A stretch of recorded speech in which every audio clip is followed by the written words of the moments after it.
Live room, piano, control room, SSL, gear, knobs, little live room with a booth, kitchen, storage facility. So if you're interested in having a look around, keep watching and do like the video. Hello, I'm Dave Speakman. Just going to do a quick tour update of the studio, show you around, show you what's what around the studio. So this is the live room downstairs. Flip the camera around. Here we go. So I'm just set up ready for Andy Scott to come in. He's doing some more recording with a pianist. My friend Wendy Nugent is on piano. The piano at the studio is this C7. It's a Yamaha 7-foot grand piano. It's in good nick. Get it tuned regularly and keep it in good working order. This is the house kit at the studio. It's a 60s Ludwig kit. There's another kit upstairs as well. Through this way is actually the toilets. I'll show you through here if you want. Which we actually use the toilets. You can hear it's really echoing here. We quite often put a mic in there for recording drums. And back into the live room. So the live room has a reasonably high ceiling. This is the control room up above the studio. So the bit, I've put the piano in the corner here. I tend to find it sounds better. We've tried it in this open space here, whereas the drums tend to sound great here. Violins sound amazing in this corner over here. On the way in, just got some PA equipment. I'm a gigging musician as well. A load of books, which you're welcome to borrow if you're here, if there's anything that's of interest. So let's take upstairs and into the control room. So we've got, you can go either way, obviously. So this is like a little storage room. We've got like a bit of a vocal booth. Doesn't actually get used for vocals very often actually, but quite useful for miking up amplifiers. Or if you wanted a really, really dry sound. I used to use this whole room as a little live room. I'm half-minded to dismantle this and use these panels downstairs for things and then turn this back into another little live room. Yeah, might do that. It's tie-lined in, so. The control room's in here. I'll show you that in a second. Keep watching. And then this is the kitchen. Got these lovely cups for making a brew. Yeah, and then we've got another more storage space through here. So there's like a little workshop area and there's more storage space through there as well where we put all the empty cases, etc. So the control room, a reasonable sized room. Got some of my guitars and a couple of bass guitars. Gaz's album that I recorded. If you've not listened to this, please check it out. It's amazing, absolutely fantastic album. Gaz Hughes been one of my best mates for most of my life. And then this is the main recording area. So the studio is based around my SSL XL Desk. I'll put some videos about the XL Desk here. It's basically a 52 input console. You've got 24 main channels, kind of 16 main inputs for recording, and then these stereo channels are what we use as returns for a hybrid workflow. We then have 500 series stuff up at the top. In the 500 series slots of my desk, to start with, I have 4 EQs from SSL, Solid State Logic. And these are the E-series EQs, so quite a famous equalizer, brilliant for tracking anything. I use analog EQ more in the recording process than I do in the mixing process. I try to get things right on the way in. It's not to say that I don't use the mixing, because I do. There's 2 slots here that are empty that please leave me some comments below as to if you've got any ideas as to what I should put in those slots, please let me know. Next I have 2 API 560 equalizers. This is like a graphic equalizer, so the slots move side to side instead. Cool, eh? These are Rupert Neve Designs 542 tape emulators. So they emulate the sound of recording onto analog tape. I used to use a plugin for that. Now I use these, and these live on my mix bus. I never take them off my mix bus. The next two EQs that I've got are built from kits. These are Cappy BT50s, and they are a clone of like a 70s API 550. So again, quite a famous equalizer, brilliant for recording absolutely anything. There's nothing that you can put these on that it doesn't kind of enhance the sound. They've got a couple of transformers in them as well, so it's always gonna give you some extra saturation. The next thing's actually on loan from my friend Gaz Dupes. Thanks, Gaz. This is this Tone Lux compressor, which is like an API compressor. It's absolutely fantastic, really great bit of kit. I've got a DBX 560 compressor, very much like the 160. Then I have an API 529, which is the 500 series version of the API 2500, the very famous API bus compressor. And then we've got the G series bus compressor that actually came with the console. And again, this lives on my master bus. I tend to only tap it around a dB or two. I'm going to be doing some videos about how I use the desk in mixing very soon. Just tend to do more recording jobs than I do mixing jobs. I guess it's just the nature of the facility and what you get known for. If you want to see stuff about the console, look here, or you know, at the end of the video I'll put a link to a thing about the console. Moving on to some preamps. So the preamps on the desk are actually really good. There was somebody commenting about the SSL preamps on a video the other day.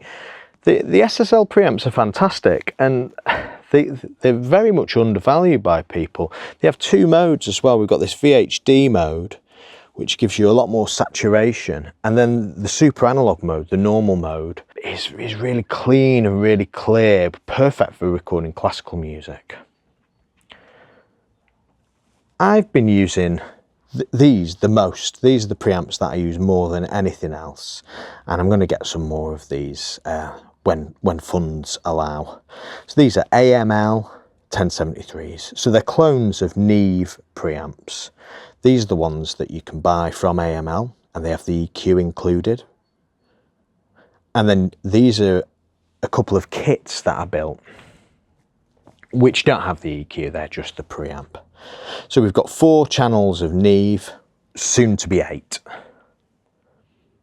The next preamps on here are these Cappy preamps, classic API. Again, these are kits, and these are reminiscent of 70s API preamps. Very sort of gritty sort of sounding, perfect for guitars, perfect for lots of things. These get used an awful lot, and I also use these on my mix bus. I either have these or these on my mix bus. The SSL consoles are very clean, clear, open sound, all of these words that we like to use when describing music equipment. I mean, that's what the SSL is really. It's open, it's clear, it's got extra depth. All the things that I used to think were absolute nonsense when I was younger, it turns out it's true. I don't know how else to explain it. It definitely changes the sound. What it doesn't have though is there's not as much saturation as you would get off an API console or a Neve console, and that's the reason that I use the tape emulators, the 542s, and also these preamps on the bus, because they've got transformers. Actually, you can see through the side, they've got a couple of transformers in them, and just that extra iron just adds a lot of weight to the sound. It just changes it. This Manly Slams on loan from my friend Anthony. A fantastic bit of kit. Used this on a session the other week. Parallel drums. Could not believe how good it was. Thanks for lending us that, Anthony. It's brilliant. My conversion is with the Focusrite 8, which although it says 8, it actually has 16 line inputs.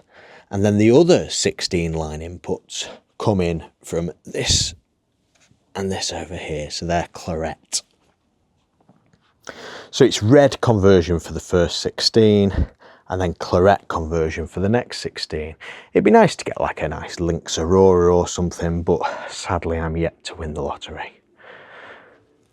Got this 710D from Universal Audio. Phenomenal preamp. Really is. If you were just going to get one preamp, I think the amount that you can learn from owning this preamp is amazing. It has 1176 style compressors built into it. It's a magnificent piece of equipment. It really is. Got this SSL 6. Cool little desk. Did some videos about that. That's there. Got a couple of distressors. These are compressors, and despite being called distressor, extremely versatile. So actually, if I wanted to apply some really clean, transparent compression to something, the distressor would be the compressor that I'd go to. Equally, if I wanted to absolutely annihilate something, this is what I would go to as well. And it does a reasonable impression of the 1176. This is the Purple Audio 1176, a clone of one, I think it's like a Revision D model that it's a clone of. And then the next thing down here is the AEA RPQ2, which is a ribbon preamp, which is designed really to go with that lovely AEA microphone that's on the piano downstairs at the moment. So that's what I'll be using to record the piano. Unbelievable piece of equipment again.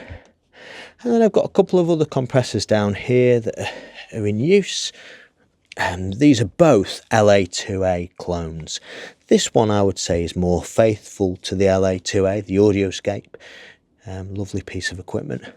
The Warm Audio one though does get used. It certainly has a sound. It's perhaps less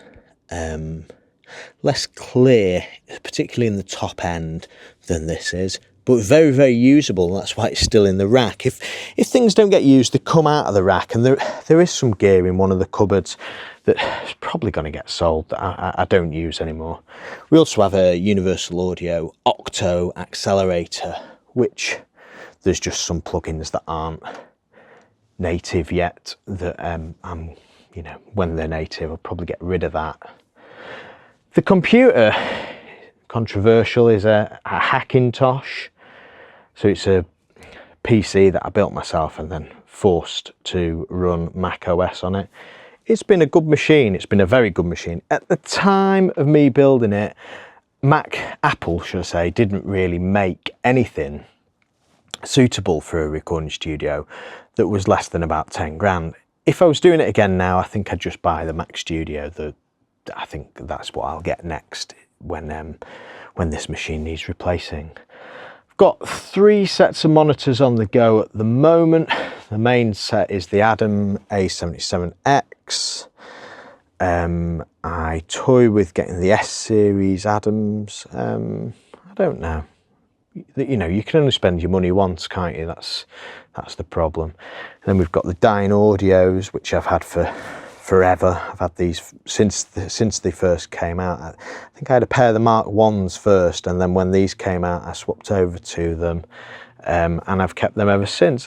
Again, toying with replacing them with a pair of NS10s. My mate Doopsy, Gaz Doops, keeps telling me I need NS10s, and this is on loan from Gaz Doops, this Avantone Mixcube.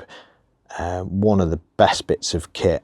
Thanks for convincing me to borrow this off you, Gaz. If Gaz ever needs it back, I will just buy one the same day. It's amazing. We've got a Native Instruments machine, which we use for a lot of music production stuff that we do. So we do lots of producing tracks for people, so taking their music, turning them into full productions.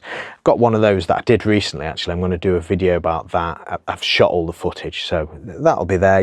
Remember to subscribe. Please do subscribe to the channel so that this content that I'm doing, that you get to see it. I've got loads and loads of ideas for stuff. I'm going to keep these videos coming for you.